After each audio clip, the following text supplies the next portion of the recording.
Kembali lagi bersama channel kita semua. Jika Anda suka, jangan lupa komen, like dan subscribe, juga bila Anda berkenan. Aktifin subtitlenya supaya ada tulisan teksnya. Kita langsung ke ceritanya. Perintah Kaisar Naga, Bab 5834-5838. Mencoba melarikan diri. Tepat ketika Dev mengaktifkan asal teratai api kekacauan, bersiap menggunakan teknik rahasia untuk melarikan diri, suara dingin dan mengejek dari sang pemakan jiwa, seperti angin dingin dari kedalaman neraka, meledak langsung di kedalaman kesadarannya. Dev merasakan ruang di sekitarnya tiba-tiba mengeras dan runtuh, seolah-olah dia langsung jatuh ke dalam es yang sangat kental dan berusia ribuan tahun. Api sejati kekacauan yang baru diaktifkan dan fluktuasi spasial secara paksa ditekan dan dipadamkan oleh kekuatan jiwa tak terlihat dan hukum spasial yang lebih luas dan mendominasi. Memamerkan teknik pelarian spasial di depanku. Jangan pamer keahlian kecilmu di depan seorang master. Sosok sang pemakan jiwa tidak bergerak, melainkan menghadap ruang yang terdistorsi tempat Dev berada, kelima jarinya perlahan menutup. Penjara spasial, sangkar pemakan jiwa. Krak, krak, krak. Ruang dalam radius 100 kaki dari pusat Dev terasa seperti dicengkeram erat oleh tangan raksasa tak terlihat, mengeluarkan suara berderak, seperti kaca pecah di bawah beban. Rantai hitam pekat yang tak terhitung jumlahnya, ditempa dari kekuatan jiwa paling murni dan pecahan ruang, tiba-tiba muncul dari kehampaan, langsung mengikat Dev dan api sejati kacau yang mengelilinginya dengan erat. Di rantai-rantai itu, wajah-wajah pendendam yang mengerikan muncul, dengan panik melahap cahaya abadi pelindung dan jiwa ilahi Dev, mengeluarkan suara mendesis dan korosif. Dev mengerang. Dampak dari teknik melarikan diri yang terputus dan ikatan korosif rantai memperparah lukanya, dan darah kembali keluar dari mulutnya. Ia dengan panik mengalirkan kekuatan abadi kacaunya, mencoba memutus rantai-rantai itu, tetapi rantai-rantai itu sangat kuat dan terus melahap kekuatannya, semakin mengencang. Bahkan api sejati yang kacau sekalipun hanya mampu membuat rantai-rantai itu sedikit memerah, tidak mampu membakarnya hingga putus seketika. Kembalilah padaku. Sang pemakan jiwa mendengus dingin, jari-jarinya yang terkepal tiba-tiba ditarik mundur. Wosh!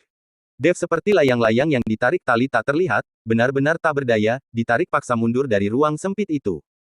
Ia jatuh terhempas keras ke tanah tidak jauh dari sang pemakan jiwa, menyebarkan puing-puing dan memenuhi udara dengan debu. Uhuk! Dev terbatuk hebat, darah menyembur dari mulutnya, menodai puing-puing di bawahnya. Ia mencoba untuk berdiri, tetapi rantai sangkar sang pemakan jiwa tetap terikat erat, tanpa henti mengikis kekuatan dan tekadnya, bahkan membuat berdiri pun sulit. Mau lari? Apakah aku mengizinkanmu untuk lari? Sang pemakan jiwa perlahan melangkah maju, menatap Dev yang berantakan, ejekan dan kekejaman dalam dua titik cahaya merah hampir meluap. Nak, aku belum puas. Sebelum kata-kata itu selesai, sang pemakan jiwa mengangkat kaki kanannya, telapaknya tertutup sisik hitam, terbakar api jiwa hijau yang menyeramkan, dan menginjak punggung Dev dengan keras. Bang!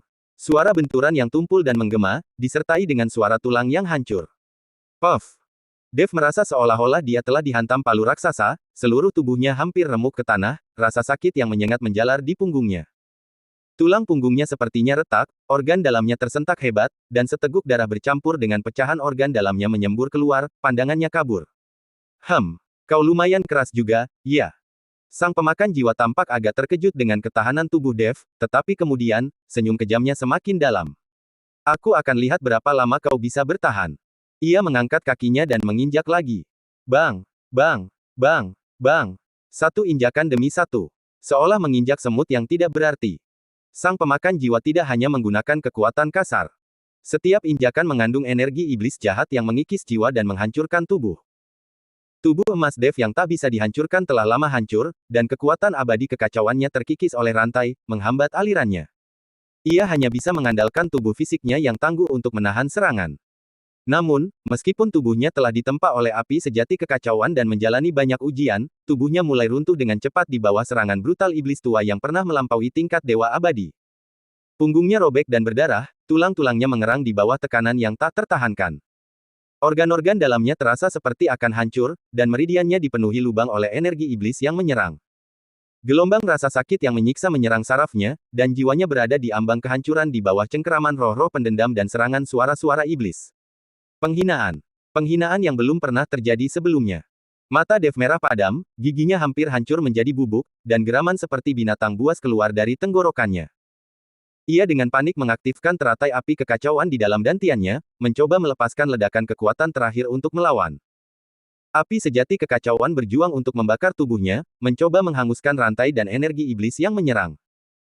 Pedang penebas naga berdengung di kejauhan, tetapi ia menekannya dengan indera ilahinya, mencegahnya secara otomatis melindungi tuannya dan mengungkapkan kartu truf terakhirnya. Masih berani melawan. Merasakan perjuangan tak kenal menyerah dari dalam diri Dev dan panasnya api sejati kekacauan, mata sang pemakan jiwa berkilat dengan ketidaksabaran dan kedinginan. Teguh sampai akhir. Maka aku akan membuatmu benar-benar putus asa. Ia berhenti menghentakkan kaki, malah mengulurkan tangan iblis, pusaran hitam berputar di dalamnya, memancarkan daya hisap yang mengerikan. Pusaran iblis ini secara khusus melahap esensi makhluk hidup dan asal mula jiwa mereka. Itu adalah salah satu kemampuan ilahi khas sang pemakan jiwa. Pusaran iblis itu mengarah ke mahkota Dev dan perlahan menekan ke bawah. Daya hisap yang mengerikan melonjak, dan Dev merasakan kekuatan hidupnya, kekuatan abadi kekacauan, dan bahkan kesadaran ilahinya mengalir tak terkendali menuju pusaran iblis. Seolah-olah dia sedang dikuras, dihisap hingga kering, dan akhirnya menjadi cangkang kosong. Sudah berakhir, Junior. Aku akan menerima kesempatanmu. Suara sang pemakan jiwa terdengar dingin dan kejam. Bayangan kematian, lebih jelas dari sebelumnya, sepenuhnya menyelimuti Dev. Kesadarannya mulai kabur, kekuatannya dengan cepat terkuras, bahkan putaran teratai api kekacauan melambat. Mungkinkah, aku benar-benar akan mati di sini? Mati di tangan iblis tua ini? Tidak. Tidak sudi. Sama sekali tidak sudi. Tepat ketika kesadaran Dev hampir tenggelam, dan pusaran iblis pemakan jiwa hampir menyentuh puncak kepalanya. Hentikan.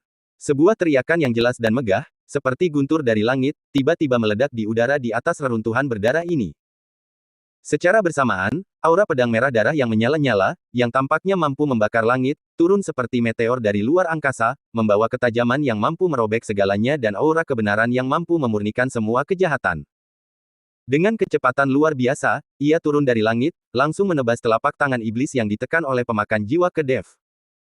Bahkan sebelum aura pedang tiba, energi pedang yang sangat panas dan niat pedang yang agung menyebabkan energi iblis di sekitarnya bergejolak dan larut dengan hebat seolah-olah bertemu dengan musuh bebuyutannya. Ekspresi pemakan jiwa sedikit berubah, dan dia harus tiba-tiba menarik telapak tangan iblisnya, menyerang dengan pukulan balik, segel iblis pemakan jiwa yang kokoh bertemu dengan aura pedang merah darah. Boom! Aura pedang dan segel iblis bertabrakan, melepaskan raungan yang memekakkan telinga, dan badai energi menyapu sekali lagi. Namun, kali ini, aura pedang merah darah jelas lebih unggul, menghancurkan sebagian besar segel iblis pemakan jiwa, dan energi pedang yang tersisa memaksa pemakan jiwa mundur setengah langkah. Sosok yang mengenakan jubah pedang merah tua, tubuhnya menyala dengan niat pedang yang berapi-api, memegang pedang panjang kuno berwarna merah tua, mendarat dengan mantap di antara Dev dan pemakan jiwa, melindungi Dev yang terluka parah di belakangnya seperti dewa api yang turun ke bumi. Itu tidak lain adalah Master Pedang Api Surgawi, Yaserling, yang telah kembali. Dia awalnya meninggalkan surga ke-10, mengembara di kehampaan, mencari petunjuk tentang fragmen api asal kekacauan lainnya. Namun, perasaan gelisah, tarikan sebab akibat, membuatnya secara tidak sadar memfokuskan perhatiannya ke arah surga ke-10. Dia kebetulan merasakan fluktuasi pertempuran yang mengguncang bumi di markas Sekte Iblis 10.000 jiwa, dan aura Dev yang familiar namun hampir memusnahkan.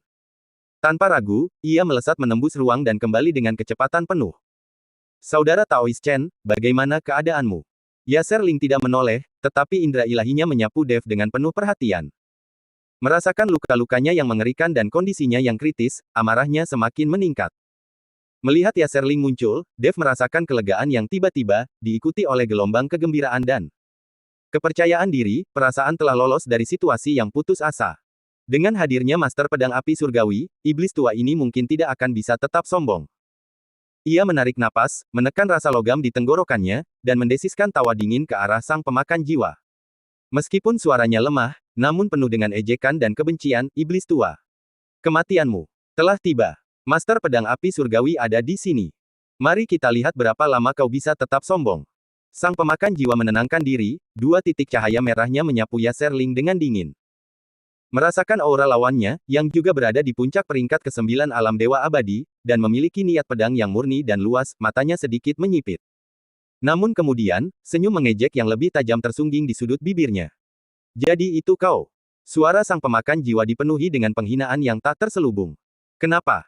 Bukan kau menjaga alam rahasia Li Huo, tapi kau malah datang ke sini untuk ikut campur. Kau pikir kau bisa menyelamatkan seseorang dari genggamanku? Wajah Yaserling memerah mendengar ini. Pedang panjangnya yang merah tua berdengung, dan niat pedang yang membara melesat ke langit, pemakan jiwa iblis tua. Hentikan kesombonganmu. Rekan Taoist Chen memiliki sejarah denganku. Hari ini, dengan kehadiranku di sini, kau tidak akan bisa melukainya. Jika kau tahu apa yang terbaik untukmu, segera mundur, atau jangan salahkan aku jika aku kejam. Hahaha. Sang pemangsa jiwa tampaknya telah mendengar lelucon yang paling lucu. Kejam. Kau pikir kau bisa menyelamatkan seseorang dari genggamanku? Jika kakak tertua dan kakak keduamu ada di sini, mungkin aku akan sedikit lebih takut. Kau. Seorang lelaki tua tak berguna yang hanya menjaga alam rahasia itu selama ribuan tahun, dengan kemajuan kultivasi yang sangat lambat, berani mengucapkan omong kosong seperti itu di hadapanku. Energi iblisnya melonjak sekali lagi, melepaskan tekanan jiwanya yang luas dan menakutkan tanpa ragu-ragu, mengunci Ya Serling, karena kau bersikeras mencari kematian, maka hari ini, aku akan mengurusmu juga. Ini sempurna. Melahap jiwa pedang dan roh apimu, yang telah kau kembangkan selama bertahun-tahun, akan sangat bermanfaat bagi pemulihanku. Dev cukup terkejut, tidak mengerti bagaimana pemangsa jiwa ini mengetahui latar belakang Ya Serling, bahkan mengetahui bahwa Raja Bintang Roh Api dan Raja Iblis Api berkobar adalah sesama murid. Sepertinya pemangsa jiwa ini tahu banyak hal. Tepat ketika kedua pihak berada di ambang pertempuran. Bas. Bas. Dua fluktuasi spasial yang sangat berbeda, keduanya mengandung keagungan tertinggi dan sajak Taois yang luas, bergemuruh hampir bersamaan dari arah yang berbeda di atas medan perang. Segera setelah itu, dua sosok, satu di sebelah kiri dan satu di sebelah kanan, tampak muncul langsung dari kedalaman kehampaan, turun ke tempat ini. Sosok di sebelah kiri mengenakan jubah megah yang tampak ditenun dari magma merah gelap yang mengalir dan api iblis hitam. Wajahnya tampan namun menyeramkan, dengan tanda iblis api yang menyala di antara alisnya. Mata merahnya tampak mengandung kekuatan buas dan tak terkendali yang mampu membakar langit.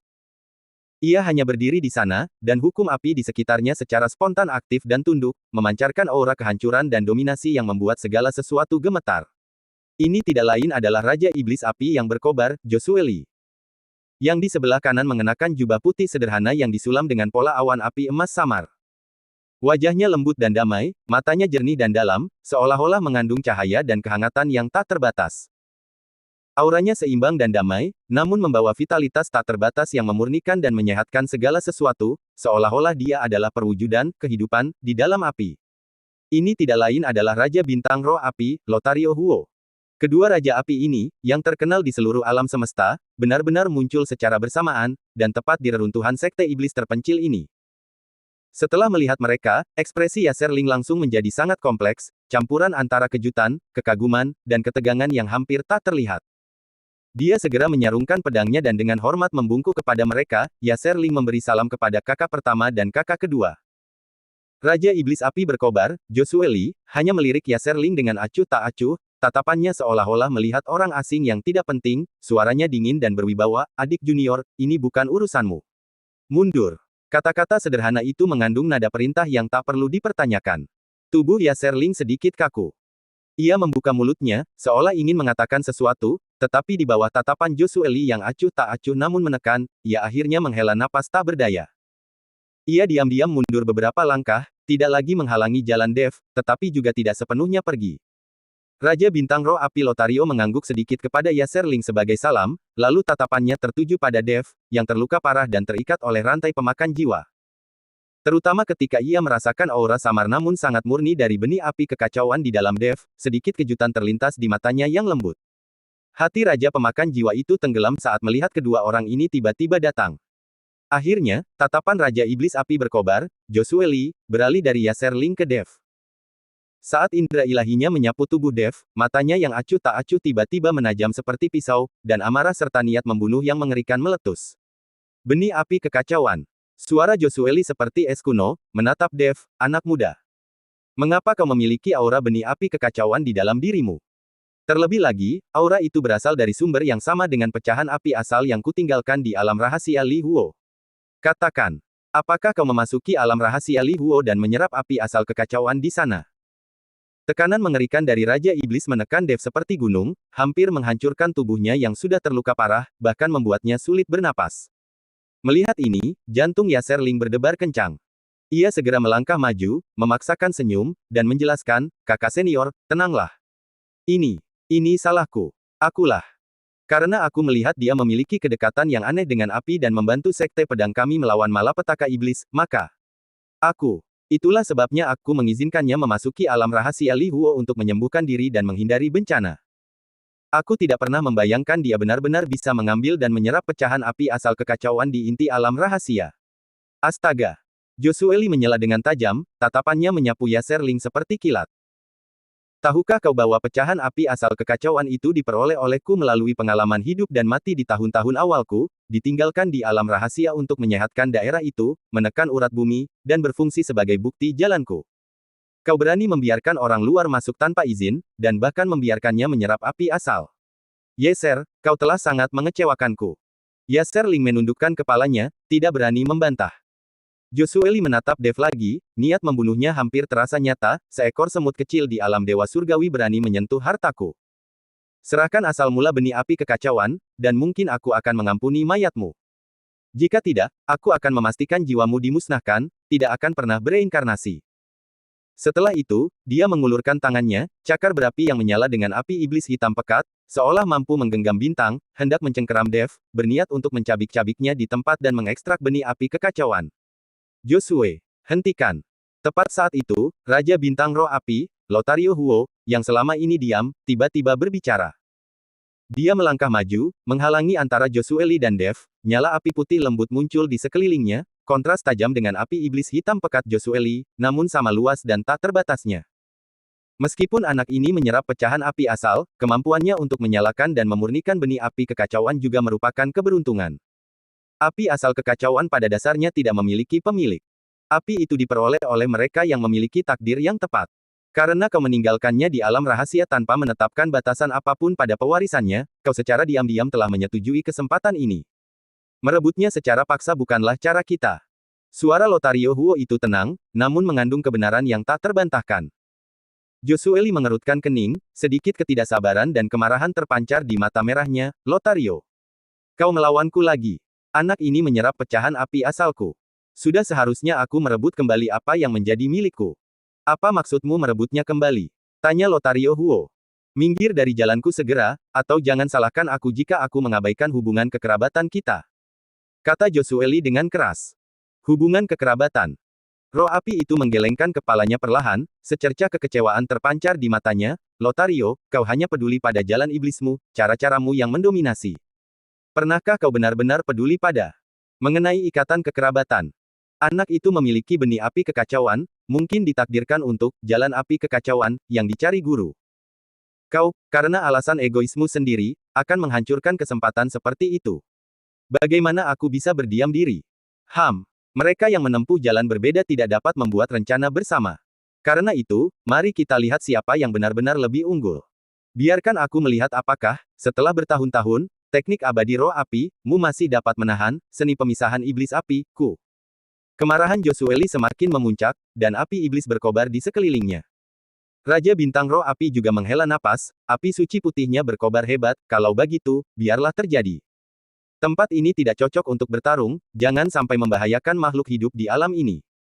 Joshua, apakah kau berani ikut denganku ke alam api tak berujung untuk bertanding? Kenapa tidak berani? Ayo pergi. Joshua Lee tidak menunjukkan kelemahan. Keduanya saling bertukar pandang, lalu secara bersamaan menembus ruang angkasa, berubah menjadi dua garis api yang menyilaukan, satu hitam dan satu putih, yang langsung lenyap ke dalam celah kehampaan. Hanya aura dao elemen api yang menakutkan dan mengganggu hukum langit dan bumi yang menjadi bukti kedatangan kedua makhluk agung ini. Mereka benar-benar pergi ke dunia lain. Mereka benar-benar meninggalkan kekacauan ini. Perubahan peristiwa yang tiba-tiba ini mengejutkan semua orang yang hadir.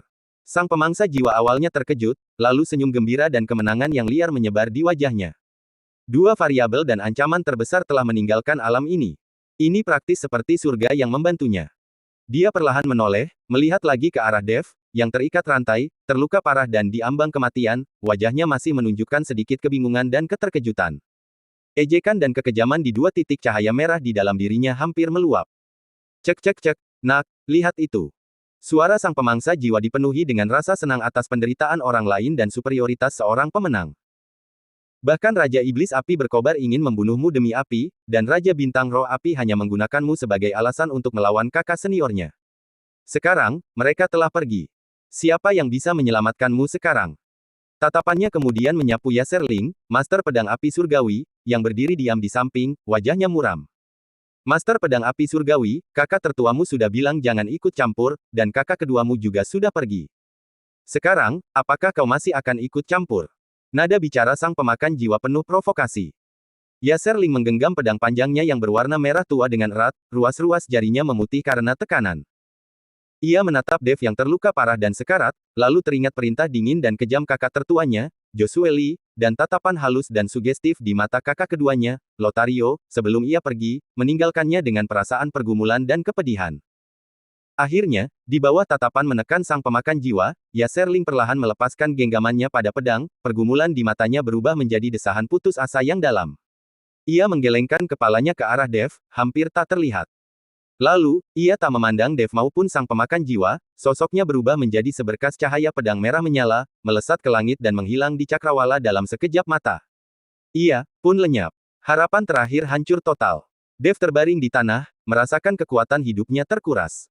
Ia menatap wajah sang pemangsa jiwa yang mendekat, penuh kesombongan dan niat membunuh, dan mendengarkan sorak-sorai iblis jiwa dan para pengikutnya yang semakin histeris di kejauhan.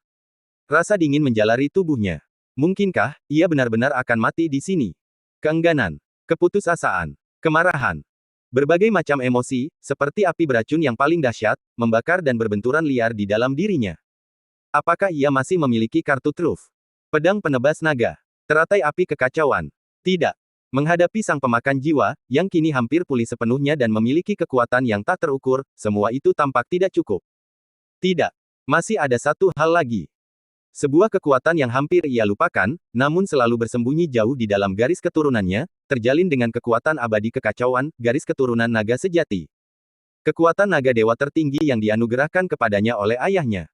Di surga ke-6 dan ke-9, kekuatan itu telah menyelamatkannya dari bahaya berkali-kali, menunjukkan kekuatan yang tak terbayangkan. Namun setelah mencapai surga ke-10, mungkin karena peningkatan kultivasinya, atau mungkin karena daya tarik benih api kekacauan, kekuatan ini tetap tidak aktif. Ia bahkan jarang mengaktifkannya secara aktif. Sekarang, didorong oleh ancaman kematian yang ekstrim dan amarah yang membara, dalam situasi putus asa di mana kekuatan abadi kekacauan dan benih api kekacauan ditekan hingga batasnya, garis keturunan naga sejati yang telah lama tidak aktif, seolah-olah merasakan panggilan dan kemauan tak terkalahkan dari tuannya, tiba-tiba terbangun. Aum! Raungan naga yang agung, seolah berasal dari zaman purba, melintasi ruang dan waktu yang tak terbatas, meledak tanpa peringatan dari relung terdalam jiwa Dev. Raungan naga ini tidak berasal dari tenggorokannya, tetapi langsung beresonansi di dalam hukum langit dan bumi dan jiwa semua makhluk hidup. Lalu, boom! Terpusat pada Dev, kekuatan darah dan ki yang tak terlukiskan dan menakutkan, yang tampaknya mampu membelah langit dan bumi dan menekan keabadian, bercampur dengan energi kekacauan paling murni dan kekuatan naga yang samar namun agung, meletus dengan raungan yang memekakkan telinga. Rantai pemakan jiwa yang mengikatnya, yang bahkan api sejati kekacauan pun tidak dapat menembusnya, hancur dan remuk menjadi abu sedikit demi sedikit di bawah dampak tiba-tiba dan dahsyat dari darah dan ki ini, seperti es dan salju di bawah terik matahari. Luka-luka mengerikan di tubuh Dev mulai sembuh dengan kecepatan yang terlihat jelas di bawah kekuatan pembersihan darah dan ki ini, yang mengandung vitalitas tak terbatas dan kekuatan penciptaan. Tulang yang patah menyambung kembali, organ dalam yang hancur beregenerasi, daging yang membusuk terkelupas, dan kulit baru berkilau dengan kilau seperti giok yang samar dan bayangan sisik naga.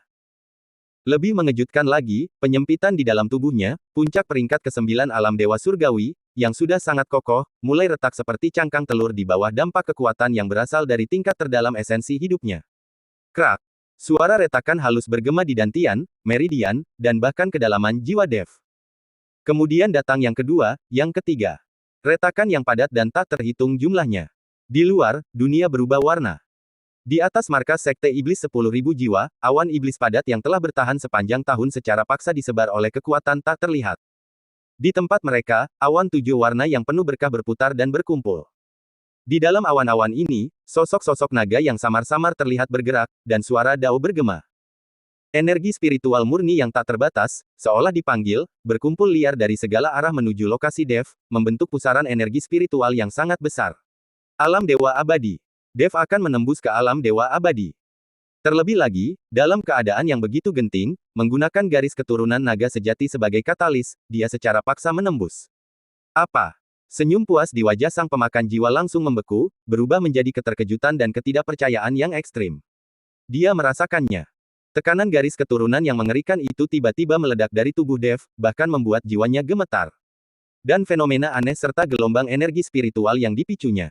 Ini jelas merupakan terobosan ke alam dewa abadi, dan tanda yang sangat langka, tanda fondasi yang begitu kokoh sehingga membuat langit dan bumi bersorak. Bagaimana mungkin ini terjadi? Anak ini jelas berada di ambang kematian, bagaimana mungkin dia bisa menembus pada saat ini? Dan aura garis keturunan ini begitu mengerikan. Bahkan iblis tua ini, yang telah melahap makhluk-makhluk kuat yang tak terhitung jumlahnya, merasakan sedikit kecemasan dari tingkat kehidupan itu sendiri. Hentikan dia. Kita sama sekali tidak boleh membiarkan dia menerobos. Sang pemakan jiwa bereaksi seketika, niat membunuhnya melonjak ke puncaknya. Dia tidak lagi menahan diri, tangannya dengan cepat membentuk segel tangan, energi iblis dan kekuatan jiwanya meledak tanpa ragu, melepaskan salah satu jurus pembunuh terkuat yang dapat dia lepaskan saat ini. Penguburan surga pemakan jiwa. Sebuah lubang iblis raksasa, yang tampaknya melahap segalanya, berwarna hitam pekat, terbentuk di atas kepalanya, memancarkan daya hisap yang mengerikan dan aura kematian, siap untuk sepenuhnya melahap dan memusnahkan Dev, yang sedang mencapai titik kritis dan tidak dapat bergerak. Namun, tepat ketika lubang iblis hitam pekat itu hendak jatuh. Aum! Dev tiba-tiba membuka matanya. Matanya bukan lagi mata manusia, tetapi telah berubah menjadi dua pupil vertikal emas yang menyala dengan api kekacauan. Dingin, agung, dan mendominasi, dia seperti naga dewa yang melayang di langit, memandang rendah semut di tanah. Aura yang mengerikan, lebih dari 10 kali lebih kuat dari sebelumnya, meletus dari tubuhnya seperti naga purba yang tertidur dan terbangun sepenuhnya. Itu bukan lagi sekadar kekuatan seorang manusia abadi, melainkan kekuatan seorang dewa abadi, yang diresapi dengan sedikit otoritas hukum langit dan bumi, kekuatan besar seekor naga, dan asal mula kekacauan. Dia berhasil. Di ambang hidup dan mati, dengan tekad yang tak tergoyahkan, ia mengaktifkan garis keturunan naga sejatinya, dengan paksa menembus penghalang keabadian dewa surgawi dan melangkah ke tingkat kehidupan baru, peringkat pertama dewa abadi surgawi. Meskipun ia baru saja memasuki peringkat pertama dewa abadi, perubahan kualitatif dalam kekuatan, kendali awal atas hukum langit dan bumi, dan fondasi mengerikan yang dibawa oleh kombinasi garis keturunan naga sejatinya dan benih api kacau, seketika meningkatkan kekuatan tempurnya ke tingkat yang tak terbayangkan. Menghadapi lubang pengubur surga pemakan jiwa yang melahapnya, Dev bahkan tidak menggunakan pedang penebas naga. Ia hanya mengangkat tangan kanannya perlahan, mengepalkan tinjunya. Di tinjunya, 3 kekuatan tertinggi, kekuatan abadi kekacauan, api sejati kekacauan, dan darah naga sejati, menyatu dan terkondensasi sempurna menjadi satu titik. Kemudian, ia melepaskan pukulan ke arah gua iblis yang gelap gulita dan menutupi langit. Hancurnya api naga kekacauan. Sebuah aura berbentuk kepalan tangan, berwarna kacau bercampur dengan cahaya keemasan yang menyilaukan, tampak terdiri dari bayangan naga mini dan rune api yang tak terhitung jumlahnya, meraung. Di mana aura berbentuk kepalan tangan itu lewat, ruang hancur sedikit demi sedikit, dan hukum-hukum mundur. Lubang iblis pemakan jiwa, yang konon mampu memusnahkan langit dan bumi, bagaikan kertas di hadapan aura berbentuk kepalan tangan yang mengandung kekuatan tertinggi penghancuran dan penciptaan, meledak dan memusnahkan dengan raungan yang memekakkan telinga. Aura berbentuk kepalan tangan itu, dengan momentumnya yang tak berkurang, menghantam dengan ganas ke arah yang mulia pemakan jiwa yang ketakutan dan tak siap. Ini tidak bagus. Pupil mata sang pemakan jiwa menyempit tajam, dengan cepat memunculkan lapisan demi lapisan perisai iblis pemakan jiwa dan cahaya jiwa pelindung. Boom! Energi tinju itu menghantam perisai iblis dengan keras. Perisai iblis hancur lapis demi lapis, cahaya jiwa bergemuruh hebat. Sang pemakan jiwa mengerang, tubuhnya terlempar ratusan kaki ke belakang sebelum nyaris mendapatkan kembali keseimbangannya. Setetes darah iblis hitam menetes dari sudut mulutnya, dan auranya menjadi sedikit kacau. Tatapannya ke arah Dev dipenuhi dengan keterkejutan yang ekstrim, kekhawatiran, dan ketakutan yang tak terlukiskan. Anak ini, bagaimana mungkin kekuatannya meningkat begitu drastis setelah menembus alam dewa abadi? Tingkat kekuatan yang terkandung dalam energi tinju ini sebenarnya secara halus mengancam kondisinya saat ini. Terlebih lagi, tekanan garis keturunan kuno dan mulia itu membuatnya sangat tidak nyaman. Dev perlahan bangkit dari jurang yang dalam. Sebagian besar lukanya telah sembuh. Di bawah jubah birunya yang compang camping, kulitnya yang baru terbentuk sehalus giok, samar-samar memperlihatkan pola sisik naga dan cahaya berkilauan dari api kekacauan. Ia memutar lehernya, pupil vertikal emasnya menatap tajam ke arah sang pemakan jiwa. Setan tua, sekarang giliranku. Kata-katanya yang tenang mengandung niat membunuh yang mengerikan dan kepercayaan diri yang lebih kuat dari sebelumnya. Wajah sang pemakan jiwa tampak sangat muram. Ia melirik Dev, yang auranya stabil dan meningkat dengan kecepatan yang menakjubkan, lalu merasakan energi iblis yang masih belum stabil di dalam tubuhnya sendiri dan getaran samar di dalam jiwanya yang disebabkan oleh kekuatan naga Dev. Lanjutkan bertarung. Dalam keadaannya saat ini, menghadapi pemuda yang baru saja menembus batas, yang momentumnya tak terbendung, dan yang memiliki kekuatan naga yang aneh dan benih api kekacauan, hasilnya tidak pasti, dan ia bahkan mungkin mengalami kekalahan yang tak terduga. Dia adalah sang pemakan jiwa, iblis tua yang telah hidup selama bertahun-tahun. Menilai situasi dan menghindari bahaya sudah menjadi sifat alaminya. Nak, anggap dirimu beruntung. Sang pemakan jiwa melontarkan kata-kata itu dengan gigi terkatup, matanya dipenuhi kebencian dan racun. Aku tidak pernah menyangka kau memiliki garis keturunan seperti itu. Dan bahkan bisa menerobos di tengah pertempuran. Aku akan mengingat penghinaan ini. Dia tiba-tiba berbalik dan meraung ke arah Slobo dan Hun yang masih terkejut dan yang lainnya di kejauhan, mundur. Kalian semua mundur ke kedalaman altar utama. Aktifkan pertahanan terakhir. Setelah itu, dia tidak berlama-lama. Sosoknya berubah menjadi bayangan jiwa hitam pekat, melesat menembus ruang kehampaan dan melarikan diri menuju tingkat yang lebih tinggi dari kehampaan surga ke-11. Dia memilih untuk mundur sementara tanpa ragu-ragu, menuju ke dunia tingkat yang lebih tinggi. Jelas, ia menilai bahwa di surga ke-10, menghadapi Dev, yang baru saja mencapai terobosan dan berada di puncak kekuatannya, ia tidak memiliki kepastian mutlak untuk menang, dan bahkan mungkin terbunuh oleh Dev yang menggunakan momentum terobosannya. Akan lebih baik untuk sementara menghindari sorotan dan menuju ke surga ke-11, di mana sumber daya lebih kaya dan lebih cocok untuk pemulihan penuhnya. Setelah kekuatannya pulih sepenuhnya, atau bahkan meningkat, ia dapat kembali untuk menyelesaikan urusan dengan Dev. Dev menyaksikan sang pemakan jiwa melarikan diri dengan tegas, tetapi tidak segera mengejar. Ia baru saja mencapai terobosan.